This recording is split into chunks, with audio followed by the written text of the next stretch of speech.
10 minute हो गई अभी तक पते ना लगल। भैया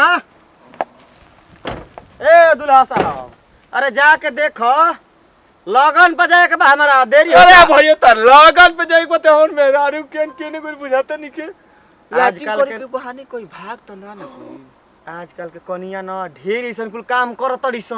जा जल्दी पता लगाव नहीं तो हम गड़िया खोल में चल दे। ए भैया देखो 1 रुपया भाड़ा बढ़ा के ले लिया भाड़ा ठीक ना, लेकिन जाएगा मत कहो। अब हम अपन मेहरारू के खोज के आओ तनी कितना सुंदर मेहरारू मिलल। ए भैया ए जे 5 मिनट 5 मिनट में हम अच्छा ठीक बा जा 5 मिनट रुको तनी। अब 5 मिनट से अगर 6 मिनट भई तो चाबी मार हम चल दे लेके घर।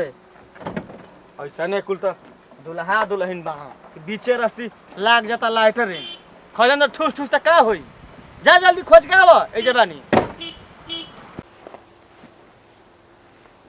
बोलो देखा तनी कोनो देखत नहीं का ना ना कोई ना देखी जानते काहे ऊपर से झूठ के बोल के आले नहीं मरद से टेस्टिंग में वो इंतजार करते ना गाड़ी में बैठ के हम तो बेचारे को समझावे आइल बनी कि तू समझ जा।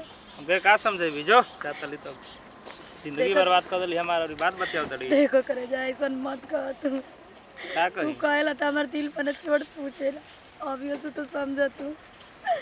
हम केतनो अपने मर्द के साथे रह केतनो रह ससुराल में बाकी प्यार तो तोरा ही से करी ना और अब जीवन भर जान जा बोले हमार शरीर ओकरा गिरी रही बाकी ना पूरा सांस करा ना लगे तो आई सके प्यारे का सब कुछ हम मन ले बने। झूठ मूठ के काहे कि ये दिलासा दिला तड़ी। बताओ दिलासा का तब से प्यार ना करती तो हमसे झूठ बोल के तासे मिली आई थी ऐसे ऐसे बात थक लेली थक लेलू। ओहो होई देखो हो लाइटिंग के बहाना को कहिया के यार से भेंट करतले का हो गया का हल बा ठीक है भैया मिल गई हमें लिया जी बका क्या करे ना हैं के लवर हुआ कुछ सुनिए हम ठीक ना और सही जात रही तो भेंट देखनी है जाएगा औरत बैठल भी है का धोवत ना का ना जी हैं? कैसे रे कह देनी जी बैठ के हम तो तुमको बुझाता रहे तोर बाप भाई काहे खातिर बियाह करे समझ रे ये जी जब यार से तोर रहे कहे त ई का कहते नहीं जी यार ना हमें हाँ। जाए जी रुक जाए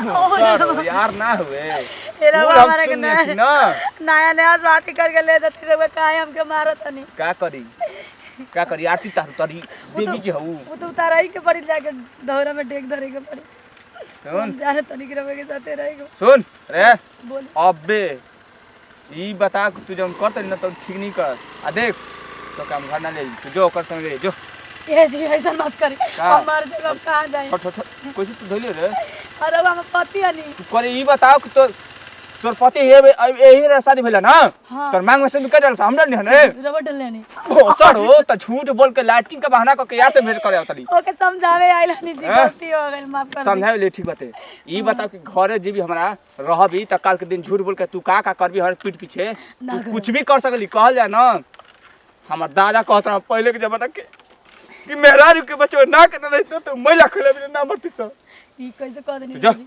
जा हमर ता जाके ना ये धस जी मत हट सुने सुने गलती हो गई दोबारा ना होई दोबारा ना ना ना होई जो समझा देनी वो सोच कुछ ले। ना होई चलो। माफ कर दी चल ठीक बढ़िया से एकदम ना ठीक बात है चल धरे आ देख आज ई इन बात ना तोरे हमरा बीच रहे के चाहिए ठीक बा जी घरे पता ना चल चाहिए के ना ठीक बा चल चलो चल